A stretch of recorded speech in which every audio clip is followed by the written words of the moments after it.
सरकारी विद्यालयों में टीचर बनने से पहले चाहे वो शिक्षक हो या शिक्षिका हो, उनको एक ट्रेनिंग इंस्टीट्यूट में ट्रेनिंग दी जाती है। ऐसे ही एक ट्रेनिंग स्कूल के जो वाइस प्रिंसिपल होते हैं, उप प्राचार्य होते हैं, उनकी बहुत ही भद्दी और गंदी आदत हुआ करती थी। दरअसल वो किसी भी महिला टीचर के पास जाते थे जो उन्हें खासकर अच्छी लगती थी, उनके पास जाकर सबसे पहले उनके कपड़ों की तारीफ किया करते थे। कहते थे कि तुम्हारे कपड़े बहुत अच्छे लग रहे हैं। जब लड़की इस बात पर कोई रिएक्ट नहीं करती थी तो उसके पास जाकर उसके बारे में बात करते थे कि तुमने अपने कपड़े ऐसे पहने हैं, तुम्हें कपड़े ऐसे पहनने चाहिए जिससे शरीर के अलग अलग जो उभार हैं वो बिल्कुल साफ दिखने चाहिए। तो इस तरह की बातें करके उस उप प्राचार्य को कुछ अच्छा लगता था। और ये जो टीचरें होती थीं, जो भविष्य की टीचर होने वाली थीं, वो इस प्रिंसिपल का कभी विरोध ही नहीं कर पाती थी।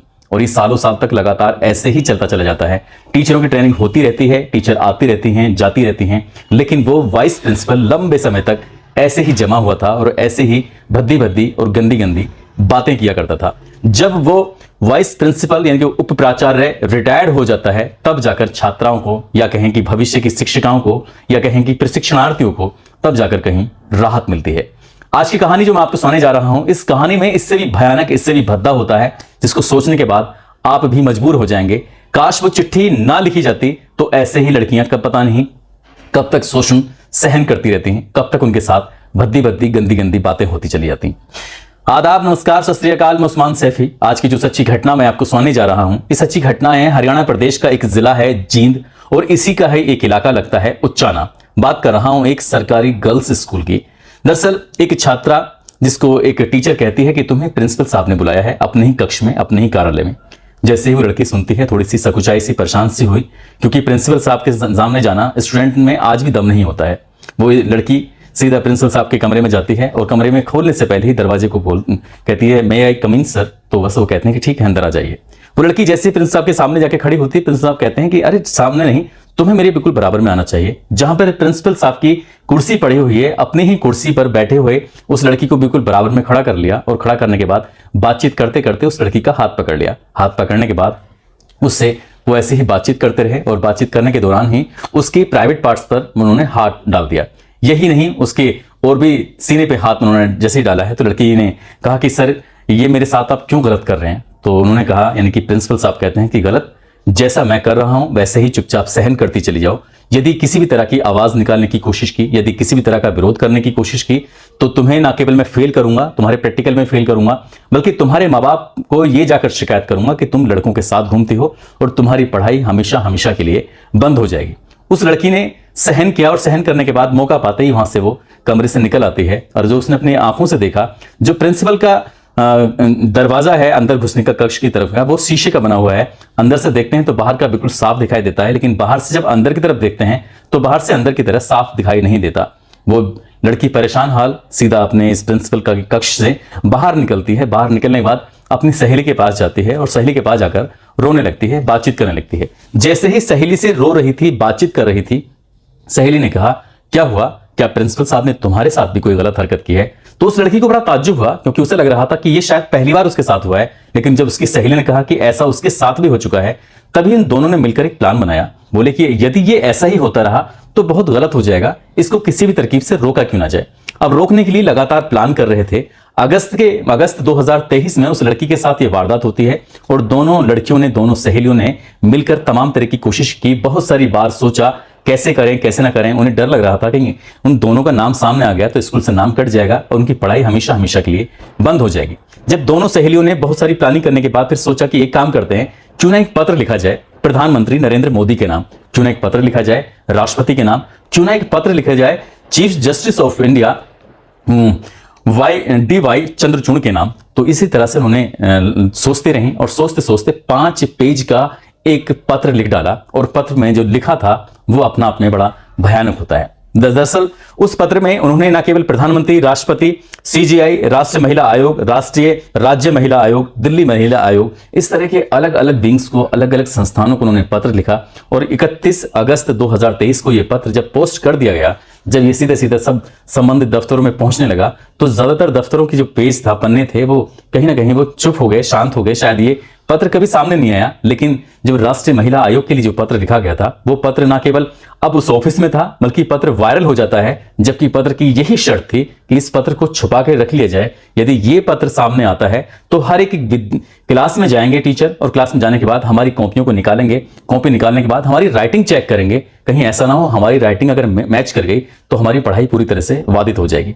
लेकिन इसका भी ख्याल रखा गया और फिर इस मामले की जांच पड़ताल शुरू होती है। जैसे ये वायरल होता है वैसे ही लोगों की सांसें रुक जाती हैं। यूं कहें कि उन लड़कियों ने यह भी शर्त रखी थी कि इस जब कोई जांच अधिकारी आते हैं तो जांच अधिकारी इस जिले के तो बिल्कुल भी नहीं होने चाहिए, या तो दिल्ली के होने चाहिए या चंडीगढ़ के होने चाहिए या कहीं बाहर के होने चाहिए। स्कूल में जब लड़कियों से अकेले में जाकर तुम बातचीत करोगे तो बातचीत करने के बाद ज्यादातर लड़कियां ये बात कहने के लिए तैयार हो जाएंगी कि उनके साथ कुछ ना कुछ गलत हुआ है। अब उस लेटर के आधार पर शुरुआत में तो उस लेटर को बहुत ही शिथिलता से लेने की कोशिश कर रहे थे। उस प्रिंसिपल की अच्छे लोगों में पहुंच होती है। प्रिंसिपल का नाम करतार सिंह होता है। अब करतार सिंह के खिलाफ कोई कार्रवाई ना हो इस तरह की भी कोशिश की गई, लेकिन फिर लगा कि बहन बेटियां तो स्कूल में जाती ही हैं, किसी की भी बहन हो सकती है और किसी की भी बेटी हो सकती है, ऐसा कैसे हो सकता है। जब इस मामले की जांच होती है तो वो चिट्ठी सामने आती है। चिट्ठी में पहले लिखा हुआ था कि सबसे पहली बात कि जो भी लड़की विद्यालय की पसंद आया करती थी उस विद्यालय की लड़की तक मैसेज आया करता था, और मैसेज जाने के बाद उससे कहा जाता था कि प्रिंसिपल ने तुम्हें अपने कमरे में बुलाया है। वहां जाने के बाद लड़की से बातचीत के साथ साथ उसके शरीर के अलग अलग हिस्सों में हाथ डाल दिया करते थे। यदि लड़की विरोध कर रही है तो उसके साथ ज्यादा वैसी बात नहीं होती थी, लेकिन लड़की का डर जाया करती थी कभी फेल होने के डर से या भी प्रैक्टिकल में नंबर कम आने की वजह से।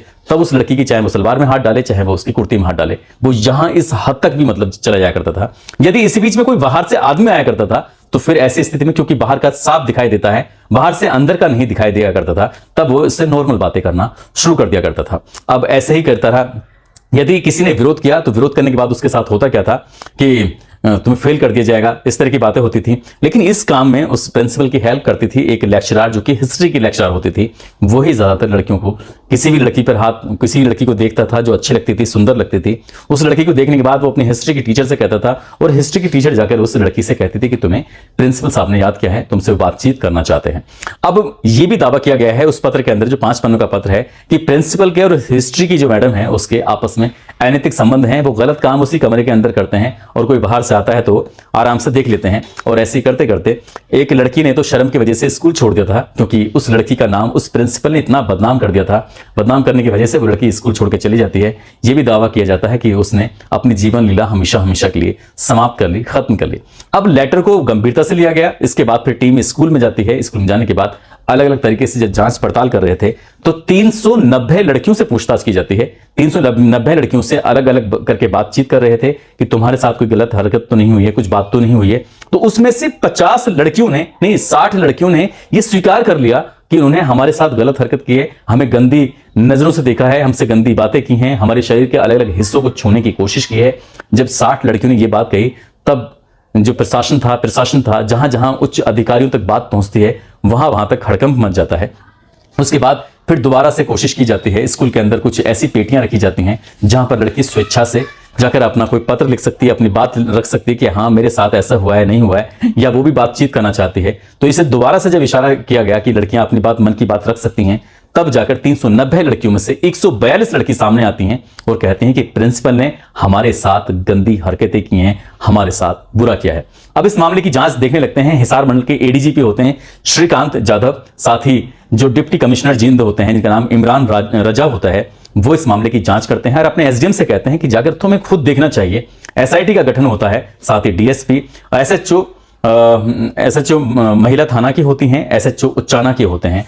वो फिर इस मामले की अपने स्तर से जांच करते हैं। शुरुआत में उस प्रिंसिपल पर हाथ डालने में थोड़ा झिझक हो रही थी, परेशानी हो रही थी, लेकिन अभी नवंबर के अंतिम सप्ताह में ही उस प्रिंसिपल को न केवल गिरफ्तार किया बल्कि उसके खिलाफ संबंधित धाराओं में मुकदमा दर्ज किया। पॉक्सो एक्ट लगा, एसटी एक्ट भी लगाया गया, छेड़छाड़ की धाराएं भी लगी। लेकिन जिस तरह से जब पुलिस ने एसआईटी ने, उच्च अधिकारियों ने, अपनी जांच अभी जारी है और जांच के बाद ही हालांकि पूरी तरह से मामला क्लियर हो सकेगा कि वो कितना भयानक, कितना गंदा इंसान था जो लड़कियों के साथ गंदी हरकतें कर रहा था। कहते हैं कि कोई भी माँ बाप अपने बच्चों को जब अपने घर पर छोड़कर जाता है तो बार बार आसपास के लोगों से फोन करके पूछता है। इवन घर पे भी अगर फोन नंबर होता है तो पूछा जाता है कि बेटा तुमने खाना खाया नहीं खाया, कोई घर पे आया तो नहीं था, किसी ने दरवाजा खटखटाया तो नहीं था। लेकिन एक ही महज एक ऐसी जगह होती है स्कूल, विद्यालय, जहां पर माँ बाप अपने बच्चों को भेजकर पूरी तरह से निश्चिंत हो जाते हैं कि हाँ बच्चा 100% सेफ है, सुरक्षित है, वहां पर किसी तरह की कोई दिक्कत नहीं है। लेकिन जिस तरह से सरकारी राजकीय विद्यालय में जिस तरह से गर्ल्स कॉलेज विद्यालय के अंदर लड़कियों के साथ पिछले 6 साल से लगातार ऐसे ही गंदा घिनौना कृत्य हो रहा था, तो आप सहज ही अंदाजा लगा सकते हैं कि 6 साल में कई लड़कियां ऐसी होंगी जो पास आउट होकर यहां से चली गई होंगी। कितनी लड़कियां ऐसी होंगी जिनके साथ उस प्रिंसिपल ने यौन शोषण भी किया होगा। दोस्तों, इस पूरे घटनाक्रम को सुनाने का उद्देश्य किसी को परेशान करना नहीं है, किसी का दिल दुखाना नहीं है, क्योंकि आपको जागरूक करना है, आपको सचेत करना है, आपको बताना है कि जिस तरह से इन 2 सहेलियों ने हिम्मत करके 5 पन्नों का पत्र लिखा राष्ट्रपति, उपराष्ट्रपति या फिर कई अन्य संस्थाओं को, राज्य महिला आयोग, राष्ट्रीय महिला आयोग, दिल्ली महिला आयोग को, तो इसी तरह से हिम्मत जुटाई और न केवल उन्होंने अपनी जिंदगी को बचाया, बल्कि न जाने आने वाले भविष्य में कितनी ऐसी लड़कियों के साथ होने वाले यौन शोषण से उन्हें राहत दिलाई, बचाया। फिलहाल पुलिस ने उस प्रिंसिपल को गिरफ्तार करके जेल भेज दिया है।